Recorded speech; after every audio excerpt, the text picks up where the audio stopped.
final stop Yes. with Ghost Walk Hamilton, along with Daniel. Where are we, Daniel?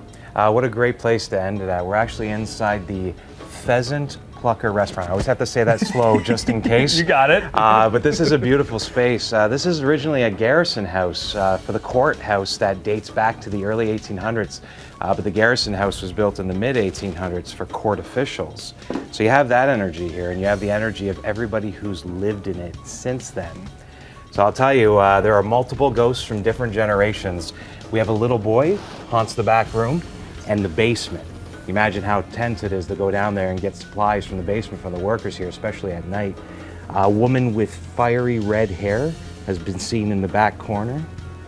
And as well, we have the ghost of a curmudgeon-y old man who's been seen sitting in these chairs here.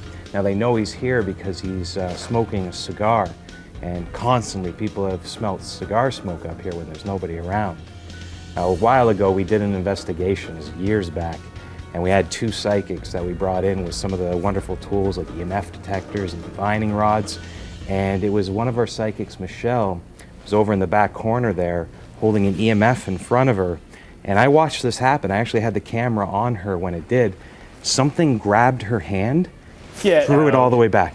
Now, this thing, it threw it back, the EMF came out of her hand, flew across the room. Now, thankfully, it didn't break. She had just purchased it for like $200, so she was thankful too, but there's no way she would have thrown it on her own. Why is there so many ghost tales in Hamilton?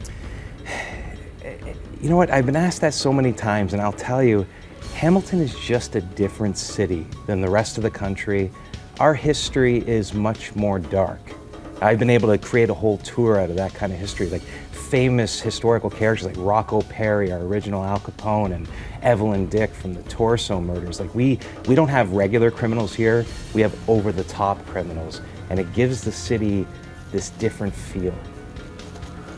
How often do you do walks? We usually do them all year round. Right. Niagara Lake, Hamilton. With Halloween time, it's just a crazy time of year. We even have a costume party that we do. It's going to be coming up this Saturday. So. Well, we appreciate you supplying the costumes today and for the fun tour that we've experienced. The Capitol Theater, the Tivoli, the White Hearn, and here at Pheasant Plucker. Exactly. Thank you so much, Tim. It's been great being here. Thanks, Daniel.